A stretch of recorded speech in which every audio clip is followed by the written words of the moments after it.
مشکات میں حضرت سلمان فارسی رضی اللہ تعالیٰ عنہ کی روایت موجود ہے.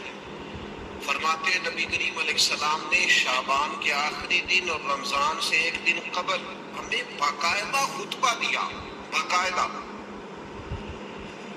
اور کریم محبوب علیہ السلام نے ہمیں رمضان المبارک کے فضائل سنائے. اگر ہم صرف اسی بات کو پیش نظر رکھیں نا کہ رمضان وہ مقدس مہینہ ہے جس کے آنے سے قبل محبوب خطبہ استقبالیہ ارشاد فرماتے ہیں، حضور فضائل بیان کرتے ہیں، ذہن سازی کرتے ہیں، لوگوں کو تیار کرتے ہیں کہ رمضان شریف آ رہا. اور اللہ کے حبیب علیہ السلام نے اس خطبے میں ارشاد فرمائے لوگوں تم پر ایک برکت والا مہینہ سایہ فکن ہونے والا ہے، اور وہ مہینہ ایسا سعادت والا ہے، ایسا برکت والا ہے کہ فرمائے اس میں تم اگر نفل پڑھو گے تو اللہ فرض کے برابر اجر عطا فرمائے گا، اور اگر تم اس کے اندر فرض ادا کرو گے تو اللہ 70 گنا تمہیں اجر عطا فرمائے گا. اب بات کو سمجھیں، رکھتے اتنی ہے فرضوں کی لیکن اس کا ثواب بڑھ گیا ہے. اوقات وہی ہے نماز کے لیکن ان کا ثواب بڑھ گیا ہے. اس کے لیے جو ضروریات ہیں، جو شرائط ہیں، جو فرائض ہیں، جو واجبات ہیں، جو سنتیں ہیں وہ اتنی ہیں لیکن اس کا اجر بڑھ گیا ہے. کیوں؟ اس لیے کہ رمضان المبارک میں اللہ تعالیٰ اپنے بندوں پر رحمت بہت فرماتا ہے، اللہ کی رضا ہے، اس کا فضل ہے. ذالک فضل اللہ یؤتیہ من یشاء. اور اللہ جسے چاہے اپنا فضل عطا کرے. محض اللہ کا فضل ہے کہ اس نے نوافل کا ثواب فرائض کے مطابق برابر کر دیا اور فرائض 70 گنا بڑھا دیے. کاموں کو پہلے سمیٹ لیتے اور رمضان میں ان کی پوری توجہات، اللہ کرے آپ کی بھی توجہ ساری میری بات پہ ہو جائے، آمین تو کہہ دے. ایسا نہ ہو جب تک آپ انتظام مکمل کریں تب تک ہم چھٹی لے لیں آپ سے. اللہ تعالیٰ لیکن ہمیں حافظ نہیں ملا. یہ ہو سکتا ہے کسی حافظ کو مسجد نہ ملے، یہ ممکن ہے. سنانے فرماتے ہیں کہ شعبان المعظم کا آخری دن تھا، اگلے دن رمضان شروع ہونے والا تھا کہ رسول پاک علیہ السلام نے ہمیں رمضان کی فضیلت پر خطبہ ارشاد فرمایا. آپ اس بات کو غور سے سمجھیے کہ ایسا مہمان جس کے آنے سے پہلے اس کی فضیلت بیان کی جا رہی ہے، اور فضیلت کون بیان کر رہا ہے؟ امام الانبیاء صلی اللہ علیہ وسلم. واقعی اس میں پائے جاتے بہت سارے اسرار و رموز کے ساتھ اسلامی عبادات ہیں. یہ جو رمضان المبارک ہے نا، یہ جو روزہ ہے، یہ روزہ اپنے دامن کے اندر تربیت رکھتا ہے. تربیت، یا ایھا الذین آمنوا کتب علیکم الصیام کما کتب علی الذین من قبلکم لعلکم تتقون. اے ایمان والو تم پر روزے فرض کیے گئے جیسا کہ تم سے پہلے لوگوں پر بھی فرض کیے گئے تھے تاکہ تم تقوی اختیار کرو. روزہ تمہیں پرہیزگار بنائے گا، تمہارے اندر سے جو نفسانی چیزیں ہوں گی انہیں نکالے گا، اور اللہ تبارک و تعالیٰ کی طرف تمہارے دل کا رجحان ہوگا، تمہاری روح کا رجحان ہوگا، تمہیں تزکیہ دے گا. روزہ انسان کی تربیت کرتا ہے. انسان کو روزہ ذہنی طور پر تیار کرتا ہے کہ اللہ کے حکم کے مطابق کھانا ہے، اللہ کے حکم کے مطابق پینا ہے.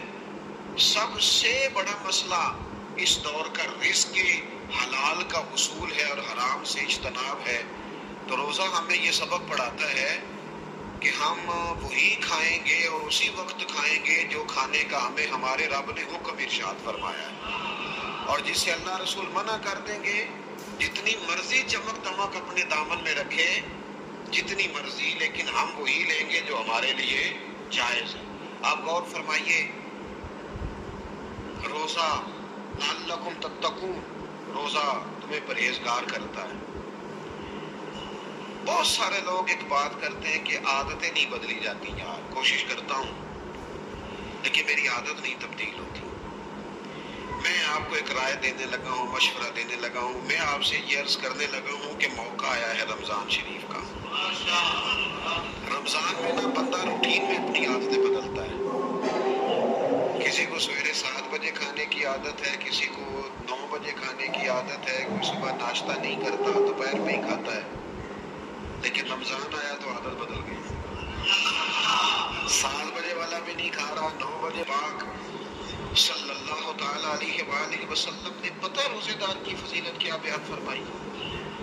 اللہ کے محبوب صلی اللہ تعالی علیہ وسلم فرماتے ہیں کہ رب فرماتا ہے ابن آدم کا ہر عمل اس کے لیے ہے، روزہ میرے لیے، اور فرمایا میں خود جزا دوں گا روزے کی، میں خود جزا دوں گا روزے کی۔ اور حضور فرماتے ہیں روزہ ڈھال ہے، جو شخص روزہ دار ہو وہ بےہودگی سے، فحش گوئی سے اجتناب کرے۔ اور اللہ کے محبوب صلی اللہ تعالی علیہ وسلم فرماتے ہیں اگر کوئی شخص اسے گالی دے، اگر کوئی شخص اس سے جھگڑا کرنا چاہے تو پتہ کیا جواب دے؟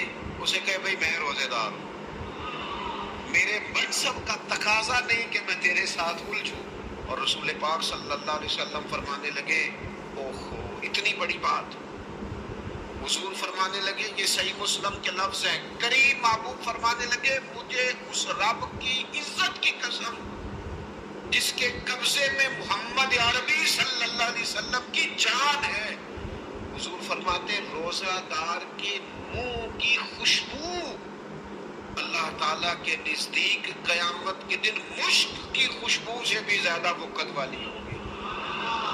اس کے منہ سے جو خوشبو آتی ہے قیامت میں مشک پیچھے رہ جائے گا، اور رب کی بارگاہ میں صرف روزہ دار کے منہ سے اگر تیرے منہ کی خوشبو رب کو اتنی پسند ہے تو تجھے بھی تو اپنے منصب کا خیال ہوگا کہ میں نے روزہ رکھا ہوا ہے، میں روزہ دار ہوں۔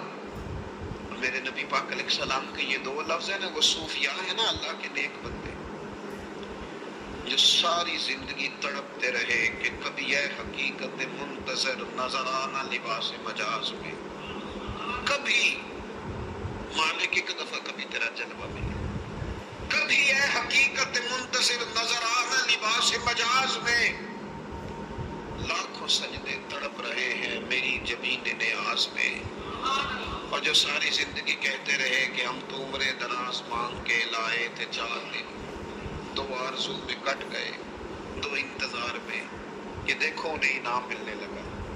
جو اس کی راہ کے سوالی تھے، جو اس کے رستے کے مسافر تھے، جو اسے پانا چاہتے تھے، جو اس کی دید کرنا چاہتے تھے، جو اسے ملنا چاہتے تھے، میرے رسول پاک علیہ السلام نے فرمایا روزہ دار کو 2 خوشیاں ملیں گی۔ ایک خوشی اس وقت ملتی ہے جب وہ افطار کرتا ہے، اور فرمایا ایک خوشی اس وقت ملے گی جب وہ اپنے رب سے ملاقات کرے گا، جب وہ اس سے ملے گا تو اس وقت روزہ دار کو خوشی ہوگی۔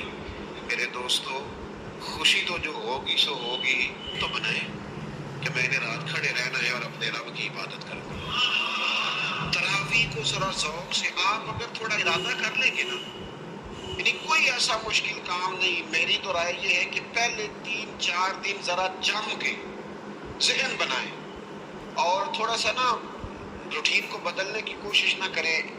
جس امام صاحب کے پیچھے تراویح شروع کریں کوشش کریں ساری وہی پڑھیں، روٹین بدلنے سے بھی سستی آتی ہے۔ ایک دن یہاں گئے، 2 دن وہاں گئے، تو یہ روٹین بدلنے سے بھی بعض اوقات سستی آتی ہے۔